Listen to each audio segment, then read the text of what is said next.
श्रीमद् भगवद गीता 17वां अध्याय। आज हम 11वें श्लोक से शुरू करेंगे। कल हमने 10 श्लोक तक कंप्लीट किया था। अफलाकांक्षिभिः यज्ञो विधि दृष्टो य युज्यते यष्टव्यम् एव इति मनः समादाय स सात्विकः। अब भगवान अर्जुन को जो है यज्ञों के बारे में बता रहे हैं कि सतोगुणी यज्ञ क्या होता है, तमोगुणी यज्ञ क्या होता है और रजोगुणी यज्ञ क्या होता है, या किन हालातों में किया हुआ यज्ञ सतोगुणी होता है, किन भावनाओं से किया गया यज्ञ रजोगुणी यज्ञ होता है और किन परिस्थितियों में वो तमोगुणी हो जाता है। तो पहला जो कह रहे हैं कि अफल आकांक्षी भी यज्ञ।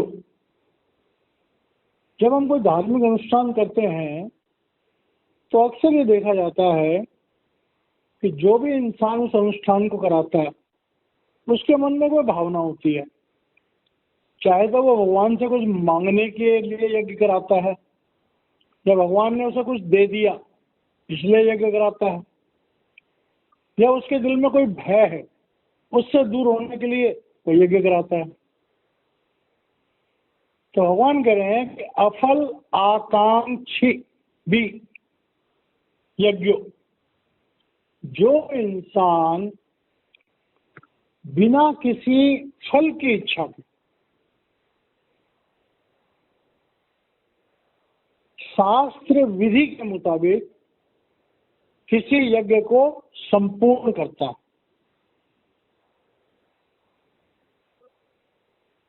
यस्तव्यम एव इति मनः, और उसमें पूरे धैर्य के साथ पूरी विधि विधान के साथ उस यज्ञ में शामिल होता है। मनः समाधाय, और अपने मन को स्थिर करके जब यज्ञ शुरू होता है और जब यज्ञ खत्म होता है उस पूरे समय में वो स्थिर मन से अच्छी भावना से भगवान के निमित्त होकर के जब उसमें शामिल रहा यज्ञ में तो उसे सात्विक यज्ञ कहते। तो जब ऐसा सात्विक यज्ञ होता है तो उसका फल क्या होता है? हमारी आत्म चेतना जागृत होना। यही बात भागवत में भी बहुत अच्छी तरह से बताई गई है कि भाग्योदयेन बहुजन्म सम अर्जितेन सत्संगम च लभते पुरुष। जब हम बिना किसी फल की इच्छा से भगवान की पूजा करते हैं तो हमें वो रास्ता मिलता है जिससे हम प्रभु को प्राप्त कर सकते हैं। तो यहां पर भी यही बता रहे हैं कि सतोगुण यज्ञ का मतलब है कि हमारी आत्म जागृति, हमारी प्रभु प्राप्ति, हमारे जीवन का जो परम उद्देश्य है वो क्या है? आत्मज्ञान प्राप्त करना। मैन नो दाई सेल्फ, ऐ इंसान खुद को जान। तो भगवान कह रहे हैं कि भाई जो भी धार्मिक अनुष्ठान होता है, परमात्मा ने अब यहाँ पर एक बहुत गहरी बात समझने वाली है कि हमारा जीवन जो है पहले बने प्रारब्ध फिर बना शरीर। हमारा जो जीवन है ये हमारे प्रारब्ध कर्मों के अनुसार हमारे जन्म से लेकर हमारे मृत्यु तक सब कुछ पहले से पूर्व नियोजित है। धर्मशास्त्र ये जरूर कहते हैं कि 75% हमारा फिक्स है, 25% मनुष्य को फ्री जोन। अब उस 25% हमारे जो कर्मों का विधान है, जो फ्री जोन है, उस विधान के अंतर्गत जो आत्मा मनुष्य शरीर में है वो प्रभु को प्राप्त कर सकती है, मोक्ष प्राप्त कर सकती है, कर्मों के बंधन से छूट सकती है। तो ये बात यहाँ पर भगवान कह रहे हैं कि ऐसी भावना से जो कोई यज्ञ करता है तो उसे सात्विक यज्ञ कहते हैं, और उसका फल होता है कि हमें प्रभु प्राप्त। अब ये तो बड़े कम लोग होते हैं। अक्सर जब हम यज्ञ करते हैं तो कुछ ना कुछ हमारे मन में जरूर होता है, वो दूसरे में रह जाए। अभिसंधाय तु फलम दम्भ अर्थम अपि च व यत यज्ञते भरत श्रेष्ठ तम यज्ञम विद्धि राजसम। भगवान कह रहे हैं कि सतोगुणी यज्ञ जो है बड़े कम लोग कर पाते हैं, क्योंकि हम लोग इंसान हैं, हमें दुनिया में बहुत कुछ चाहिए। चाहे हम कुछ नया प्राप्त करना चाहें, चाहे हम जो हम खो चुके हैं उसको प्राप्त करना चाहें, तो हजार बातें होती हैं। समाज में देखो, लोग व्रत भी करते हैं तो उसके पीछे भी कमिटमेंट होती है।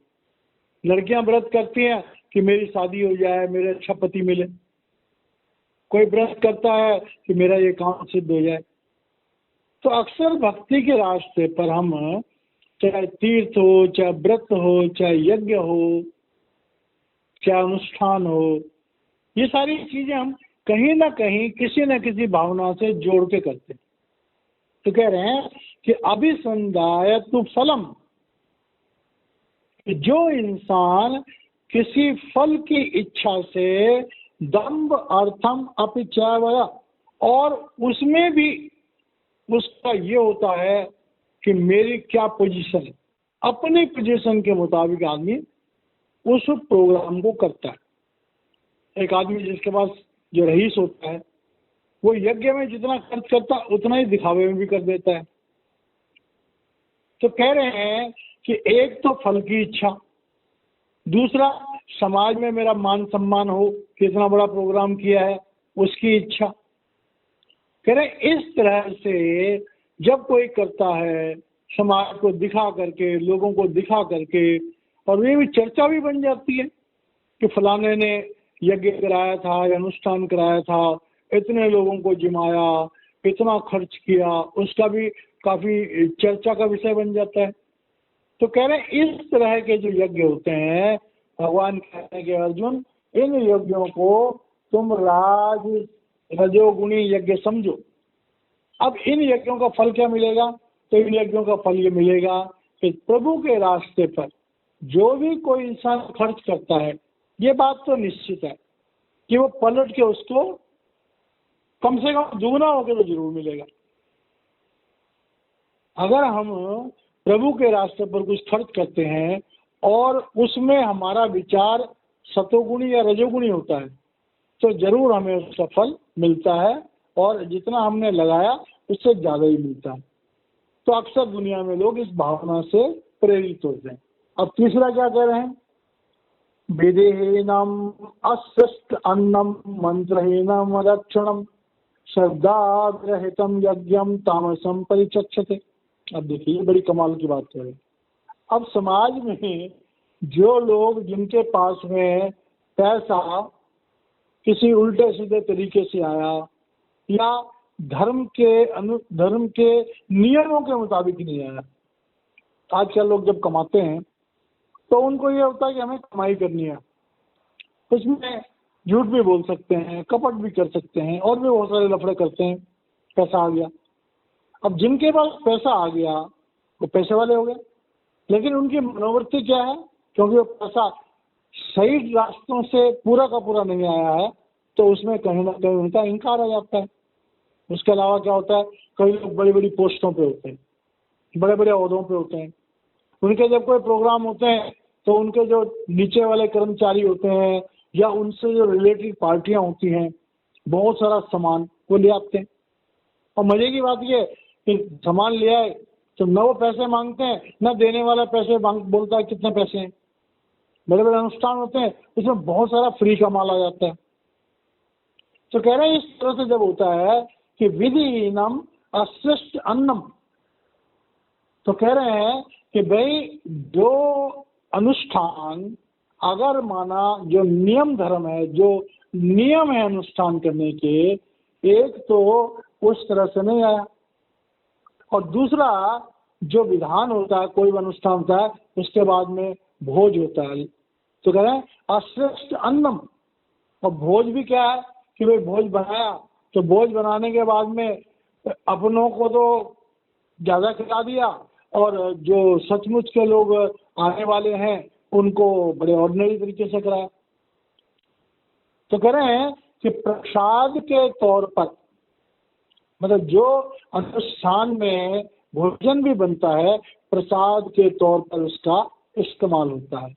ये नहीं मैंने ये यज्ञ कराया तो बड़ा हिस्सा लेके मैं बांट रहा हूँ अपने लोगों को, और जो लोग आने वाले हैं उनका कोई बहुत अच्छी तरह से सत्कार नहीं कर रहा हूँ। तो इस तरह से क्या है कि जिन भक्तों को हमने जिवाया उनके प्रति श्रद्धा नहीं रखी, और मंत्रहीनम। और साथ साथ क्या है कि जब भी कोई यज्ञ होता है तो जरूरी बात है कि किसी भी सनातन धर्म के अनुष्ठान में यज्ञ मंत्रों का बहुत बड़ा महत्व है। तो जो लोग अहंकारी होते हैं वो इस बात की परवाह नहीं करते हैं कि भाई जो पंडित जी या पुरोहित जी हैं जो प्रोग्राम कर रहे हैं वो मंत्रों का सही उच्चारण कर रहे हैं कि नहीं कर रहे हैं। नहीं भी कर रहे हैं कोई दिक्कत नहीं है। अदक्षिणम, और उसके बाद जो पूजा पाठ करने वाले हैं उनके साथ भी उनका तकरार हो जाता है। क्या दक्षिणा लोगे, बहुत ज़्यादा मांग रहे हो।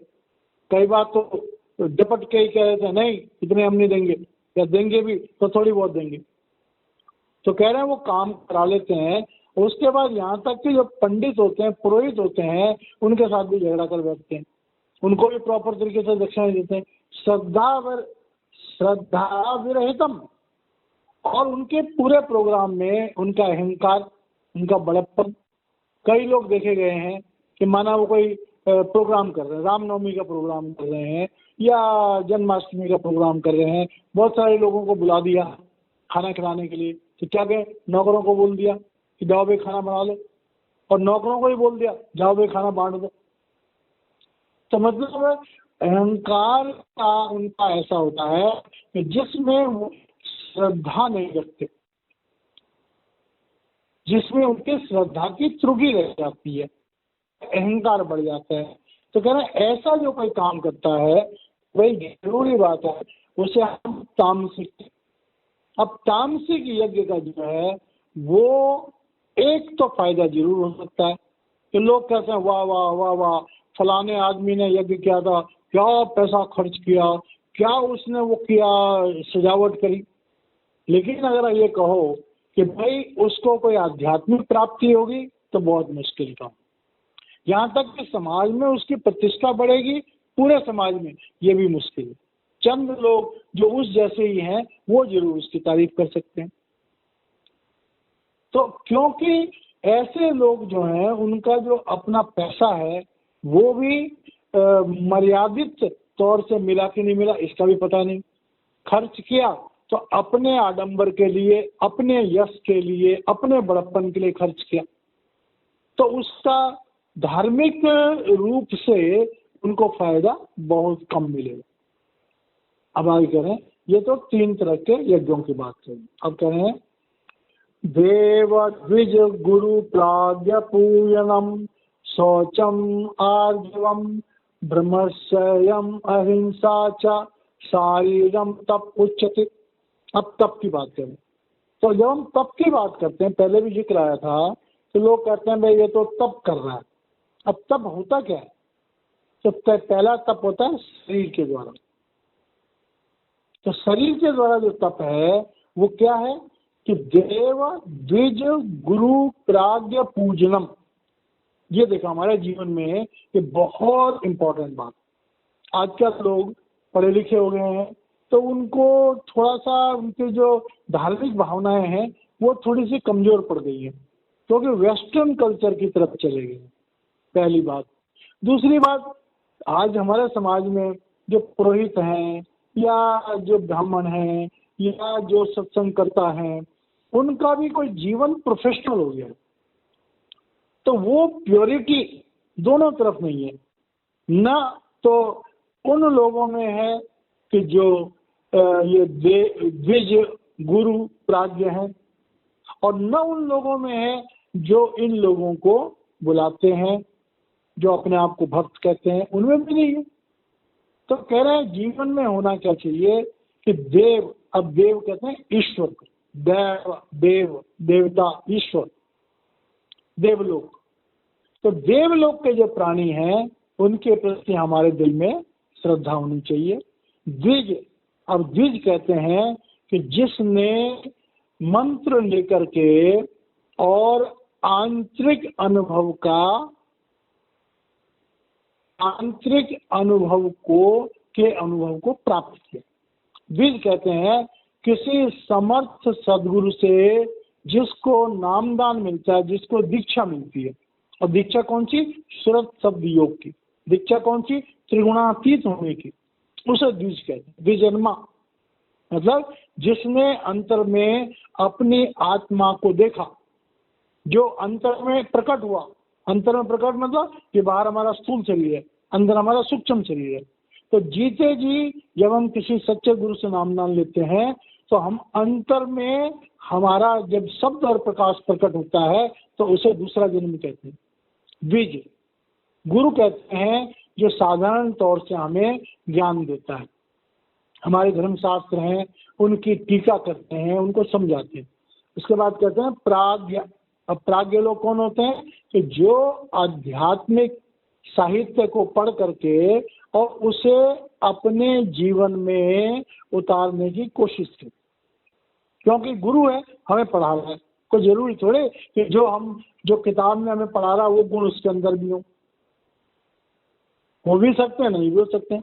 लेकिन प्राज्ञ वो है कि जिसने अपने जीवन में उन गुणों को ढालने की कोशिश किया। पूजनम कह रहे ये चारों जो लोग हैं, अब देव में हमारे अगर सच में मानो तो माता पिता भी आ जाते हैं। तो माना देवताओं की, माता पिता की, जो हमारे आचार्य लोग होते हैं जो हमें गायत्री मंत्र के द्वारा या किसी तरह से हमें कोई दीक्षा देते हैं। गुरु हैं जो हमारे साहित्य को टीका करके हमें उसको समझाते हैं। प्राज्ञ हैं जो जीवन में ऋषियों के जो अपने जीवन को सुधारने की कोशिश करें। इन सबको हमें आदर देना चाहिए, सम्मान देना चाहिए। शौचम आर्जवम और पवित्रता। अब देखिए बात बहुत समझने वाली है। हम लोग जो मन के अधीन हैं और मन इंद्रियों के अधीन है और इंद्रियां विकारों के अधीन है। तो काम, क्रोध, लोभ, अहंकार, दुनिया का कोई ऐसा इंसान नहीं है जिसके अंदर इनकी मौजूदगी ना हो। वो अलग बात है, किसी में कम होगा, किसी में ज्यादा होगा। तो हर इंसान को अपने अंदर जो काम, क्रोध, लोभ, अहंकार के भाव हैं उनको धीरे धीरे काबू करना चाहिए। आर्जवम। अब आर्जवम लफ्ज बड़ा गजब का। आर्जवम का मतलब होता सरलता। अब होता क्या, देखिए इंसान को कुछ भी प्राप्त उसको हो जाए तो उसे अहंकार हो जाता है। कुछ सुंदर है, सुंदरता का अहंकार हो गया। किसी के शरीर में ताकत है, बल है, इसको बल का अहंकार हो गया। किसी में विद्या है, विद्या का अहंकार हो गया। किसी के पास धन ज्यादा है, धन का अहंकार हो गया। किसी की पोस्ट बड़ी है, पोस्ट बड़ी, अहंकार हो गया। तो ये एक ऐसी बीमारी है अहंकार की जो एक भिखारी को भी हो जाती है। तो भगवान कह रहे हैं कि आर्जीवम, अपनी श्रेष्ठताओं को एग्जिबिट न करना, अपनी श्रेष्ठताओं को भूल जाना। जब हम श्रेष्ठताओं को याद रखते हैं हमारे चेहरे पर जरूर गुमान आ जाता है, हमारी बोली में अहंकार आ जाता है। तो आर्जवम को मतलब सरलता। इसके बाद कह रहे हैं ब्रह्मचर्य। अब ब्रह्मचर्य जो है ये लफ्ज जो है हमारे जीवन का एक बेसिक आधार है। ब्रह्मचर्य का मतलब होता है कि अपने इंद्रियों पर इतना संयम रखो कि वो मन को चलायमान न करें और मन शांत होकर के आत्मा के साथ मिलके ब्रह्म तक जा सके। ब्रह्मचर्य, ब्रह्म में चरना, ब्रह्म तक पहुंचना। अब वो कब होगा?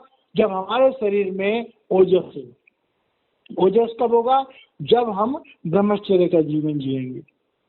अब ये बात जो है, एक जमाना था जब ऋषियों मुनियों का जमाना था।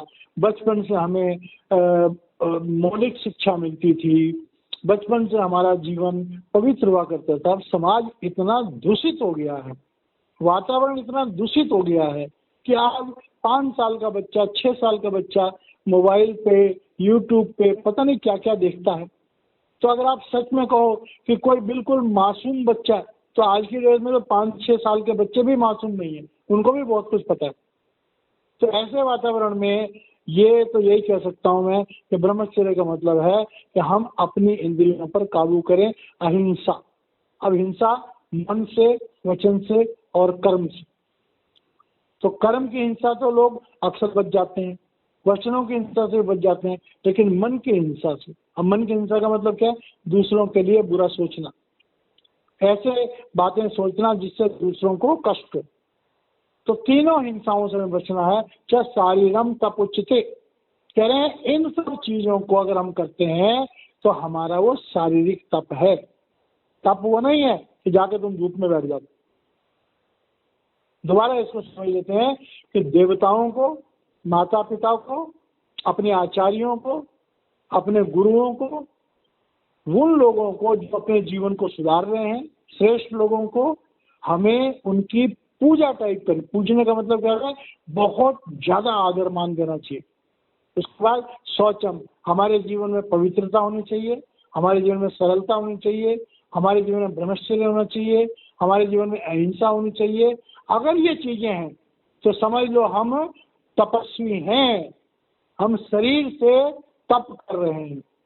अब उसके बाद कहते हैं अनुद्वेग करम वाक्यम सत्यम प्रियहितम च यत स्वाध्याय अभ्यसनम चैव वाङ्मयम तप उच्यते। अब वाणी का तप, पहला तप क्या बताया? शरीर का तप। अब बताए वाणी का तप। तो वाणी का तप क्या होता है इसके बारे में बताए कि अनुद्वेग कर्म वाक्य। अब ये बड़ा इंपॉर्टेंट है। हम लोग क्या होता है घर में बातचीत करते हैं, जरा जरा सी बातों में झुंझला जाते हैं। किसी ने हमसे 2 बार पूछ लिया, हम एकदम उखड़ जाते हैं। तो घरों में ये बीमारी बहुत बड़ी खतरनाक है। कोई किसी की बात को ध्यान से सुनने को तैयार ही नहीं। तो भगवान कह रहे हैं अनुद्वेग कर्म वाक्यम, हमें जिससे भी बात करें उखड़ के बात ना करें, बड़े साफ, बड़े शुद्ध तरीके से क्षुब्ध होकर बात ना करें। अगर हमारा मन शांत होगा तभी तो हम दूसरे से शांति से बात करेंगे। तो इसका मतलब क्या होगा कि अपने मन को उन चीजों से दूर रहो जो हमारे मन को विचलित करती हैं, तभी हम ऐसा वाक्य, ऐसा व्यवहार कर पाएंगे। सत्यम, हमें कोशिश करनी चाहिए कि हम सच बोलें, कोशिश करें कि हम झूठ न बोलें। प्रिय हितम चयता, और हम जब भी बात करें तो दूसरों को सुख देने वाली बात करें, दूसरों के हित की बात करें, दूसरों को लाभ पहुंचाने की बात करें। अक्सर क्या होता है हम अपने लाभ की बात करते हैं, अपने गरज की बात करते हैं। अगर हम दुनिया में ये सीख लें कि हम दूसरों के हित की बात भी करें। हम लोग कहते हैं अरे भाई मैं तो बहुत बीमार हूँ, लेकिन अगर हम दूसरे से पूछें क्यों भैया तुम कैसे हो, तुम्हारी तबीयत कैसी है, अगर हम 4 बार किसी का हाल पूछेंगे तो 5वीं बार वो हमारा भी पूछेगा। लेकिन जिंदगी में क्या होता है हम अपने बदहाली का ज्यादा प्रचार करते हैं बजाय दूसरों के हाल पूछने का। तो हमें अपने वातावरण के लोग जिनसे हमारा व्यवहारिक संबंध है उनसे ऐसी बातें जरूर करनी चाहिए जिससे उनको खुश हो और जो उनकी जिंदगी से ताल्लुक रखते हैं उनके लाभ की बात भी करें, उनके भले की भी हम बात करें। उसके बाद में स्वाध्याय। अब स्वाध्याय का मतलब है, वैसे तो स्वाध्याय का मतलब होता है कि अपने जीवन में जीवन की पड़ताल, लेकिन हम जीवन की पड़ताल कैसे करेंगे?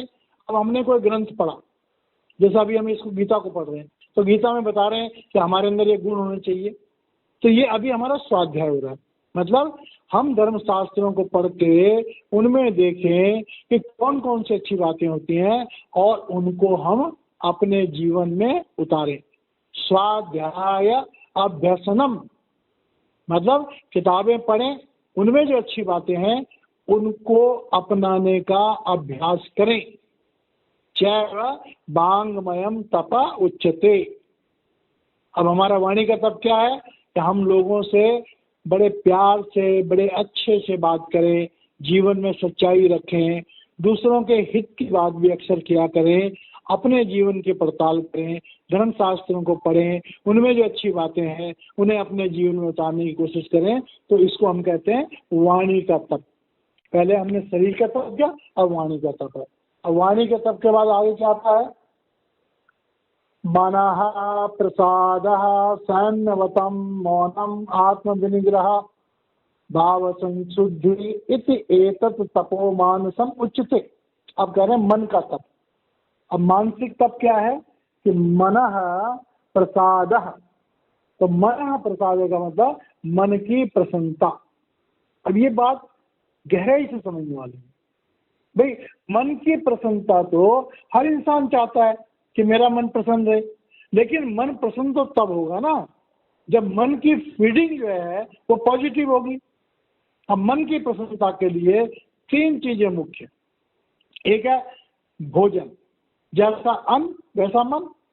दूसरा है साहित्य, जैसे साहित्य पढ़ेंगे वैसे हमारे मन की भावनाएं होंगी। और तीसरा है हमारी संगत। तो भोजन, संगत और स्वाध्याय, इन तीनों चीजों के हमें ध्यान रखना होगा। हमारी संगत जो है वो अच्छी होनी चाहिए। अगर संगत बुरी है तो हमारा मन कभी खुश रह ही नहीं सकता। तो कह रहे मनः प्रसादः, मन की प्रसन्नता कहाँ से मिल सकती है? उस वातावरण को अपनाए सौम्यतम। और सौम्यतम का मतलब होता है शांत भाव। तो जब मन की प्रसन्नता होगी तभी शांत भाव होगा। जब मन प्रसन्न नहीं होगा तो अशांत होगा। तो कह रहे हैं हमारे जीवन में इन चीजों का हमें ध्यान रखना होगा। मौनम, ये बात बड़ी इंपॉर्टेंट है। हम लोग जरूरत से ज्यादा बोलते हैं, मैक्सिमम लोग जरूरत से ज्यादा बोलते हैं।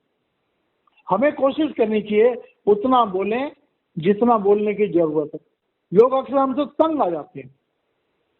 हमें जितना बोलना चाहिए हम उससे दुगना तिगना बोलते हैं। तो कह रहे हैं अपनी वाणी पर विराम रखें, जितना हो सके चुप रहें, जब हमसे पूछा जाए तब बोलें। तो कह रहे हैं आत्म विनिग्रह। तो कह रहे हैं जब हम कम बोलेंगे तब हम अपने पर संयम रख पाएंगे। तो होता क्या है, साधारण तरीके से बैठे हैं, कोई आदमी कुछ बोल रहा, दूसरे ने बीच में बोल दिया, उसने कहा तुम क्यों बोल रहे हो, उसने कहा ठीक तो बोल रहा हूँ, मिनट में झगड़ा हो गया। तो अगर हम देखें कि जो तकरार होती है खासकर घरों में, पति पत्नी के बीच में, सास बहू के बीच में, माँ बाप के बीच में, भाई भाइयों के बीच में, तो तकरार जो होती है वो इस बात पे होती है कि हम जरूरत से ज्यादा बोलते हैं। तो कह रहे हैं कि अपने इंद्रियों पर संयम रखें, अपने पर संयम रखें। तो अगर हम ऐसा करेंगे, भाव संशुद्धि, अगर ऐसा करेंगे तभी हमारी जो भावनाएं हैं हम उनकी तरफ ध्यान देंगे कि हमारी भावनाएं पवित्र हैं। अब जरूरी बात है, जैसा हमारी संगत होगी, जैसा हमारा साहित्य होगा। अब जैसे आज की डेट में सब लोग फोन के दीवाने हैं, यूट्यूब है। अब यूट्यूब पे हम क्या देखते हैं उसी से तो हमारे विचार बनेंगे। अब यूट्यूब पे तो हम देखें बड़ी उल्टी सीधी चीजें और हम कहें हमारे मन में बड़ी शांति कहाँ से होगी? तो यूट्यूब पे हजारों सत्संग भी आते हैं, हजारों बातें अपने व्यक्तित्व को दिखाने की भी आते हैं। तो ये तो एक ऐसी भावना है जो हमारे अंदर उत्पन्न होनी चाहिए। हमारे दिल में एक अच्छा इंसान बनने की ख्वाहिश होनी चाहिए, खाली बातों से कुछ नहीं होता है। तो भाव संशुद्धि तभी हो सकती है, हमारे विचारों की पवित्रता तभी हो सकती है कि जब हम इन चीजों का ध्यान रखें। भाव संशुद्धि इति एतत् तपो मानसम उच्यते। कह रहे हैं ये हमारा मानसिक तप है। मतलब कि मन को हम कैसे शुद्ध बना सकें, मन को हम कैसे शांत बना सकें, उन चीजों का ध्यान रखना जो है वो मानसिक तप है। अब ये बात यहाँ पर आ गई। अब आगे कहते हैं श्रद्धया परया तप्तम तपस्तत्त्रिविधम नरः अपल आकांक्षी वीरयुक्त है सात्विकीम परिचक्षते। अब कह रहे हैं तप जो है, अब तपों को जो है पहले तो वाणी का तप और इसका मन का तप। तो ये पहले तो हमें ये बताया कि भाई तप जो है इस तरह से शरीर का तप, वाणी का तप और मन का तप। अब ये तप जो है तीन तरह से, सतोगुणी तप, रजोगुणी तप और तमोगुणी तप। यह श्रद्धया पर्या तप्तम तप तत्व त्रिविधम नरा। तो कह रहे हैं कि श्रद्धा से जो हमारा ये पर्या कहते हैं दिव्य तप्तम, तो मतलब जो हमारी ये क्रियाएं हैं, जो हम कोई भी काम करते हैं तो हमारी जो क्रियाएं होती हैं, तो कह रहे हैं ये तप की जो हमारी क्रियाएं हैं वो तीन तरीकों से मनुष्य करते हैं। मतलब अपने जीवन को जो भी हम ये काम करते हैं, अक्सर अब वही बात दोबारा आ गई कि इंसान जब पैदा होता है तो उसका अपना एक निजी स्वभाव होता है जो प्रारब्ध कर्मों से प्रेरित होता है। तो कह रहे हैं कि जब हम तप की बात करते हैं तो जिन लोगों के प्रारब्ध से सतोगुणी होते हैं उनमें क्या होता है, श्रद्धया, उनमें श्रद्धा जो है, और पर्या तप्तम, तो उनके अंदर जो दिव्य, उनके अंदर जो दैवी गुण होते हैं, उनके अंदर जो बोलने की मिठास होती है, दूसरों को इज्जत देने की बात होती है, वो उनके अंदर पैदाइशी गुण होते हैं।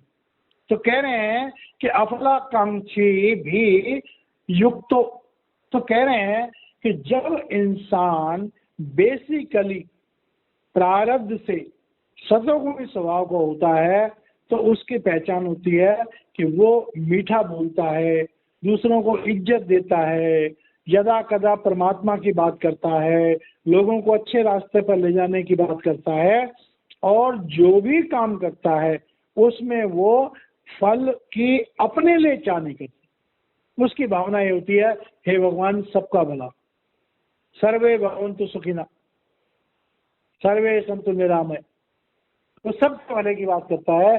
तो कह रहे हैं कि कोई भी धार्मिक अनुष्ठान जब आदमी करता है तो सबके भले की जब बात करता है तो वो सतोगुणी है। अब देखिए, जितने भी महात्मा होते हैं, अच्छे महात्मा, जितने भी सदगुरु होते हैं, जितने भी धार्मिक गुरु होते हैं, तो उनके अंदर क्या होती है, दूसरों के भले की बात।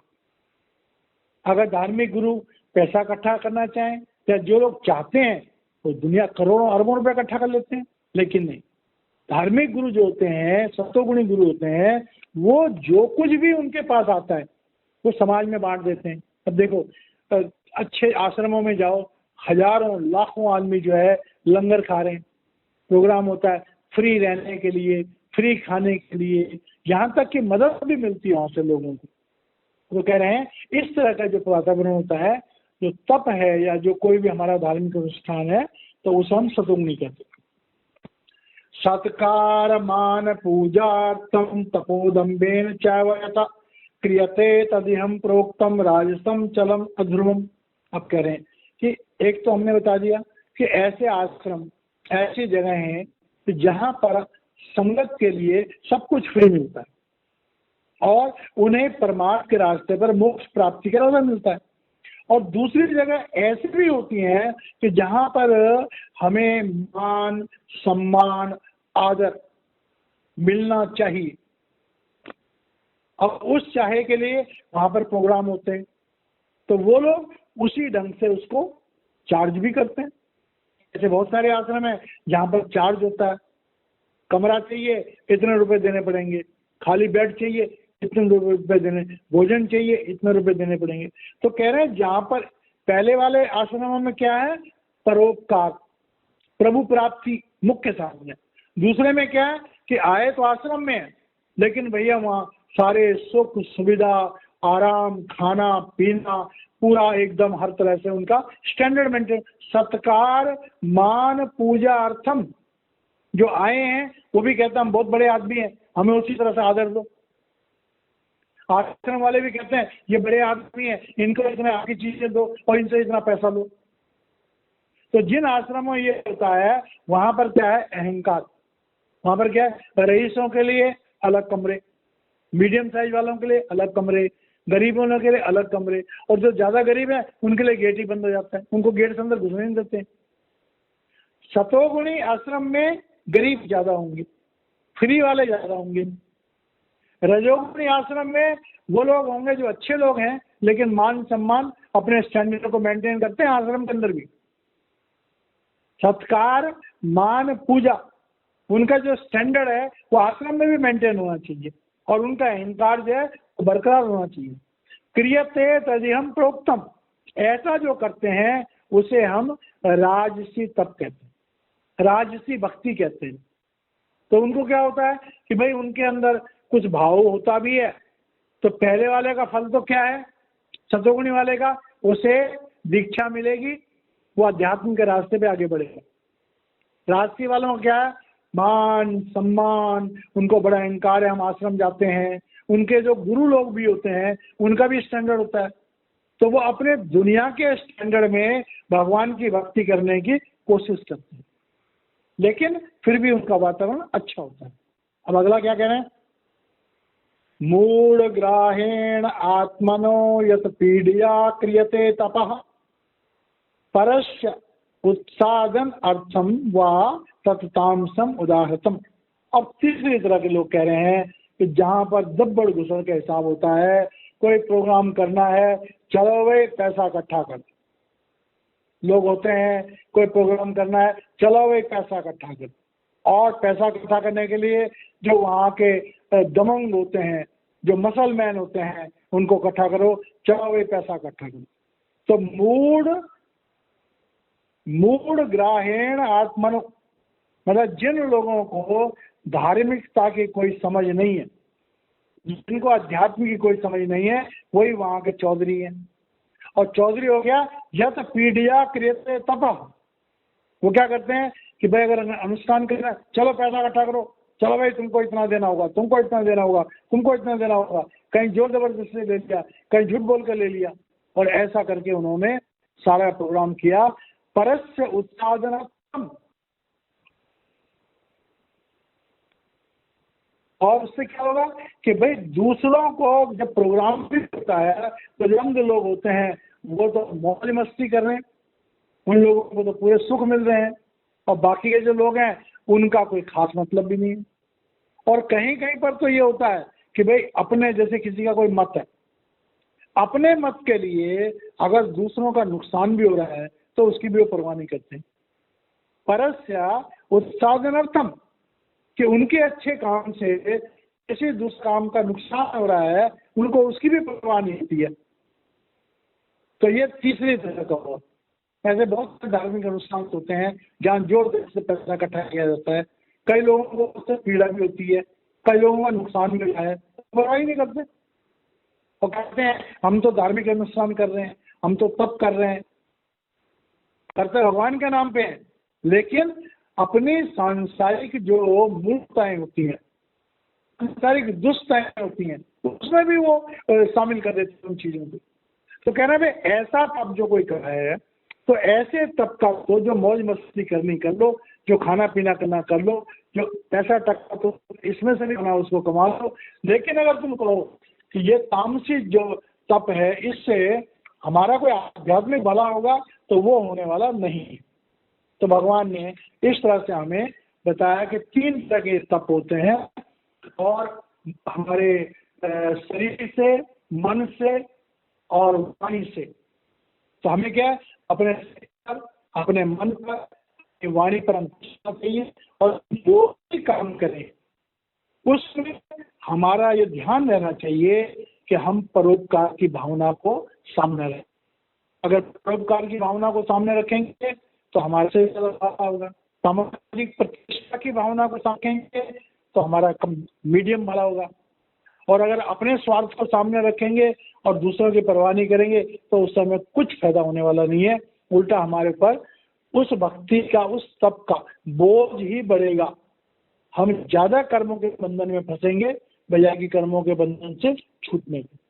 तो भगवत गीता जो है ये एक प्रैक्टिकल ग्रंथ है, इसमें हमें कैसा जीवन जीना चाहिए, हमारा जीवन कैसा होना चाहिए, मनुष्य जीवन प्राप्त करके हमें किन चीजों का ध्यान रखना चाहिए जिससे कि हम अपनी यात्रा खत्म करके मोक्ष प्राप्त करें, ये भगवत गीता में इस चीज की गहराई से समझाया गया। तो इस तरह से हमारा ये 19वां श्लोक हो गया है, बाकी हम कर लेंगे। जय महाराज जी।